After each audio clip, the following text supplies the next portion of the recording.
Visual terbaru dari Bekasi, sudah ada jurnalis Kompas TV Malaika Kridaman yang ikut proses evakuasi bersama dengan tim gabungan. Malaika, bisa dengar suara studio? Bisa Anda ceritakan seperti apa proses evakuasinya, Malaika? Evakuasi dalam.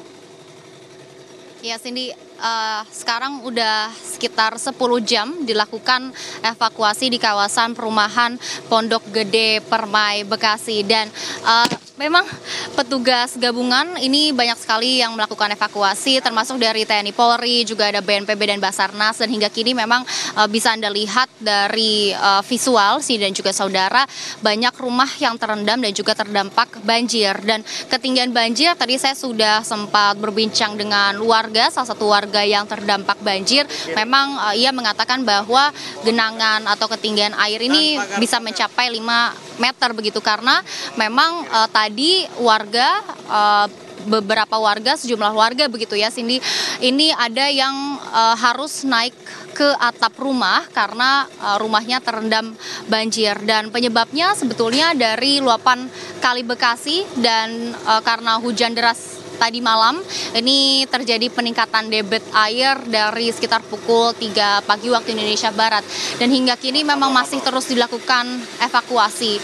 Ini situasi terkini Cindy dan juga saudara, proses evakuasi yang dilakukan oleh petugas gabungan, dan memang masih banyak warga, sejumlah warga yang masih berada di rumah masing-masing. Namun memang ada beberapa warga juga yang sudah memilih untuk mengungsi ke tempat terdekat. Ada beberapa titik pos pengungsian terdekat, termasuk juga dari gedung BNPB yang juga letaknya cukup strategis, berletak di pas di depan gerbang perumahan Pondok Gede Permai Bekasi. Juga ada beberapa pos-pos pengungsian lainnya seperti musola-musola terdekat yang juga dijadikan sebagai tempat pengungsian. Ada musola Ar-Rahman di dekat perumahan Pondok Gede Permai Bekasi.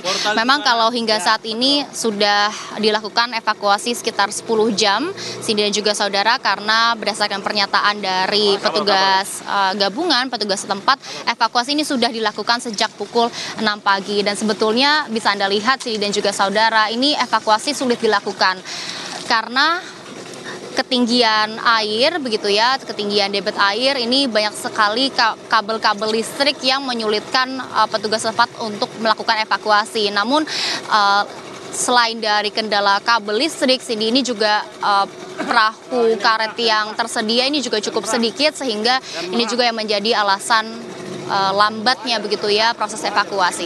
Cindy. Baik, Malaika, jumlah korban ataupun juga warga yang sudah dievakuasi dibawa ke pengungsian sudah berapa banyak, dan ini masih akan menyisir terlebih dahulu?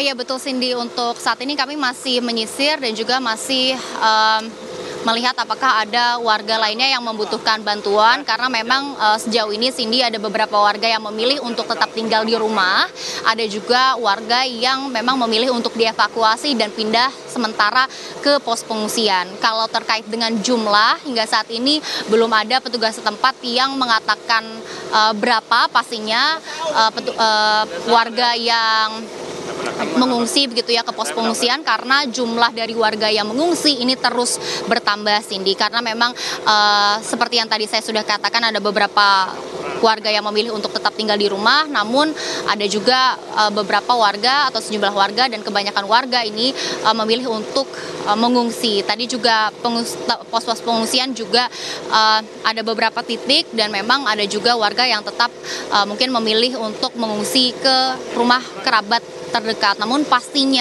jumlah pastinya berapa warga yang memilih untuk mengungsi dan juga saat ini sudah berada di pos pengungsian, ini masih harus dipastikan, karena memang dari petugas setempat ini belum menyatakan jumlah pasti dari warga yang sudah berada atau memilih untuk mengungsi di pos-pos pengungsian yang sudah disiapkan oleh Pemda setempat. Cindy. Baik, jurnalis Kompas TV Malaika Kridaman, terima kasih atas laporan Anda, tetap berhati-hati.